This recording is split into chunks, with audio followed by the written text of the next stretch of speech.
آیا صوفیہ کی تاریخ کیا ہے اور آیا صوفیہ کی عمارت کو کس نے تعمیر کیا؟ آیا صوفیہ چرچ سے مسجد اور پھر مسجد سے میوزیم میں کیسے تبدیل ہوئی؟ عیسائیوں کے لیے یہ عمارت اتنی اہمیت کیوں رکھتی ہے؟ اور وہ کیا وجوہات تھی کہ صدر طیب اردگان اس عمارت کو دوبارہ مسجد میں تبدیل کرنے کے لیے مجبور ہو گئے؟ نیوزی لینڈ میں مسجد پر حملہ کر کے مسلمانوں کو شہید کرنے والے حملہ آور کا اس مسجد سے، اس عمارت سے کیا تعلق تھا؟ اور ترکی اب آگے مزید کیا کرنے جا رہا ہے؟ ان تمام سوالات کے جوابات جاننے کے لیے ویڈیو کے اینڈ تک ہمارے ساتھ رہیں، اور نئے آنے والوں سے گزارش ہے کہ چینل کو ضرور سبسکرائب کریں۔ آیا صوفیہ کی بنیاد 1500 سال پہلے 3 صدی عیسوی میں رومی بادشاہ قسطنطین نے رکھی، جو روم کا پہلا عیسائی بادشاہ تھا، جس کے نام پر شہر کا نام بازنطینیہ سے تبدیل کر کے قسطنطنیہ رکھا گیا تھا۔ 1453 میں جب سلطان محمد فاتح نے قسطنطنیہ کو فتح کیا اور آیا صوفیہ کی جانب پیش قدمی کی، تو تمام عیسائی آیا صوفیہ میں جا کر چھپ گئے۔ اس وقت آیا صوفیہ ایک عظیم چرچ کی حیثیت رکھتا تھا، اور عیسائیوں کا ماننا تھا کہ یہ چرچ کبھی بھی ان کے ہاتھوں سے نہیں نکل سکتا۔ وہ اپنے آپ کو اس چرچ میں محفوظ سمجھتے تھے، اور ان کا ماننا تھا کہ جب کبھی کوئی بھی مصیبت آئے گی تو آسمانی طاقت آ کر اس چرچ کی اور اس میں موجود لوگوں کی حفاظت کرے گی۔ کہا جاتا ہے کہ عیسائیوں میں نسل در نسل یہ خبر چلتی ہوئی آ رہی تھی کہ جب کوئی بھی حملہ آور اس شہر کو فتح کر کے اس چرچ کے قریب آئے گا تو آسمان سے ایک فرشتہ جس کے ہاتھوں میں تلوار ہوگی، وہ آ کر اس چرچ کی حفاظت کرے گا اور اس میں موجود لوگوں کی بھی حفاظت کرے گا۔ لیکن عیسائیوں کی یہ بشارت دراصل صرف اور صرف جھوٹ پر مبنی تھی۔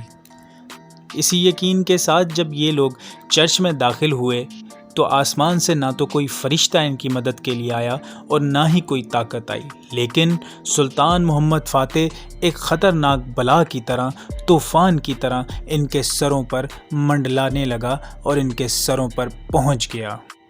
کچھ ہی دیر کی لڑائی کے بعد اس چرچ پر سلطان محمد فاتح نے اپنا کنٹرول حاصل کر لیا۔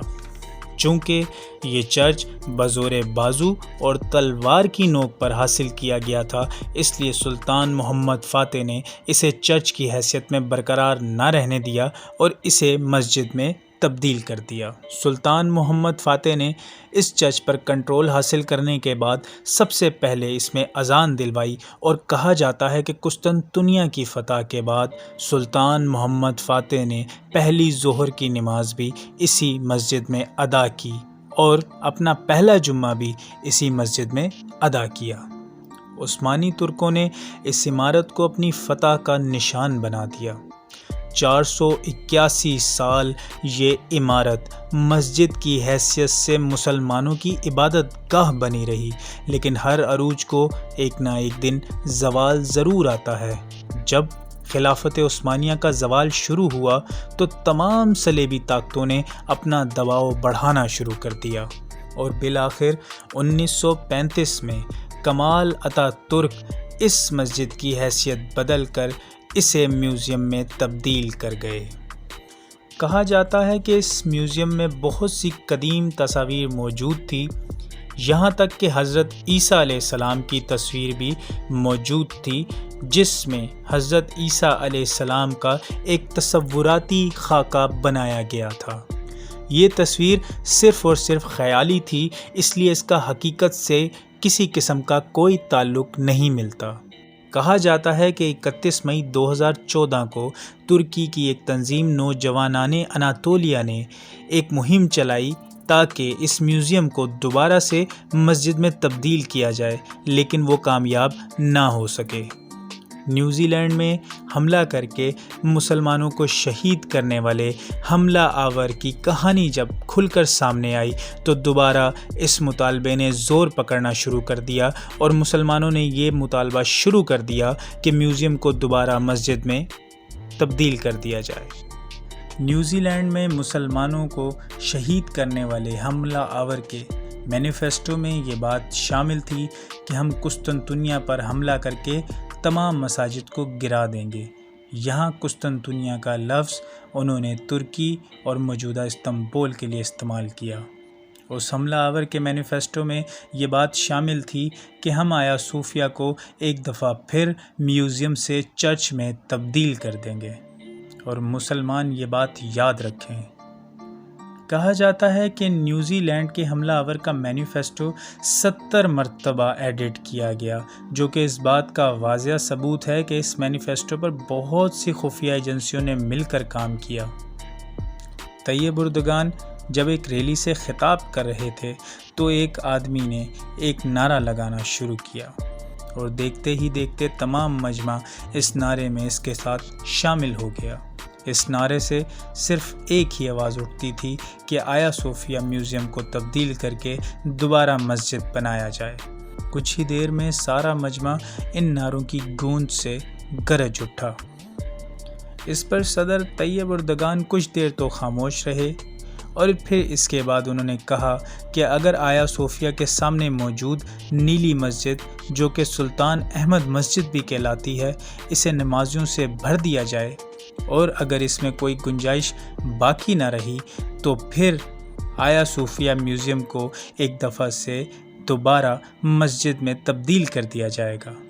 انہوں نے کہا کہ اس نیلی مسجد میں 60,000 نمازیوں کی گنجائش ہے، آپ اتنے نمازی لے آئیں کہ اس مسجد کو نمازیوں سے بھر دیں، تو پھر ہم اس بات پر عمل کریں گے یا اس بات پر سوچیں گے کہ ہم نے آیا صوفیہ میوزیم کو دوبارہ مسجد میں تبدیل کرنا ہے۔ عیسائیوں کے لیے بھی آیا صوفیہ انتہائی مقدس ہے، اور اس بات کا اندازہ آپ یہاں سے لگا سکتے ہیں کہ آرتھوڈکس چرچ کا سربراہ ابھی تک اپنے نام کے ساتھ سربراہ کلیسا قسطنطنیہ لکھتا آیا ہے۔ اس میوزیم کو پوری دنیا انٹرنیشنل ورثہ سمجھتی تھی، اور پوری دنیا اس پر اپنا حق بھی جتاتی تھی، لیکن 10 جولائی 2020 کو صدر طیب اردگان کی کوششوں کی وجہ سے بالآخر ترکی کی اعلیٰ عدالت نے اس تاریخی عمارت کو ایک بار پھر سے مسجد میں تبدیل کر دیا۔ اس فیصلے پر پوری امت مسلمہ خوش نظر آتی ہے، جبکہ صلیبی طاقتیں اس فیصلے سے بالکل ناخوش نظر آ رہی ہیں۔ آج سے تقریباً 86 سال پہلے کمال اتا ترک پر دباؤ ڈال کے کروائے گئے فیصلے کو صدر طیب اردگان نے ایک مرتبہ پھر سے تبدیل کر دیا ہے۔ کہا جاتا ہے کہ ترکی دوبارہ سے 2023 کے بعد خلافت کو زندہ کرنے کے لیے اپنی ساری کوششیں کر رہا ہے۔ اس میوزیم کو دوبارہ سے مسجد میں تبدیل کرنا اور صدر طیب اردگان کا یہاں پر آ کر نماز جمعہ ادا کرنا اس بات کا واضح ثبوت ہے۔ ترکی پھر سے مسلم امت کو اکٹھا کرنے کے لیے اپنی تمام تر کوششیں بروئے کار لائے گا۔ عالمی طاقتیں اس فیصلے پر انتہائی تشویش کا اظہار کرتی نظر آتی ہیں۔ ہماری خدا سے یہی دعا ہے کہ اللہ پوری امت مسلمہ کو دوبارہ سے وہ عروج کا دور دیکھنا نصیب فرمائے، آمین۔ اگر آپ کو ہماری ویڈیو پسند آئی ہو تو کائنڈلی چینل کو ضرور سبسکرائب کریں تاکہ ایسی بہت سی انفارمیٹو ویڈیوز آپ کو ملتی رہیں۔ کمنٹس میں اپنا فیڈ بیک دینا مت بھولیں، اور ہمیں بتائیں اگر ہم سے کوئی غلطی یا کوتاہی ہوئی ہے تو ہمیں اس سے بھی آگاہ کریں تاکہ ہم دوبارہ اپنی ویڈیو بناتے ہوئے ان باتوں کا خاص خیال رکھیں۔ اللہ حافظ، شکریہ۔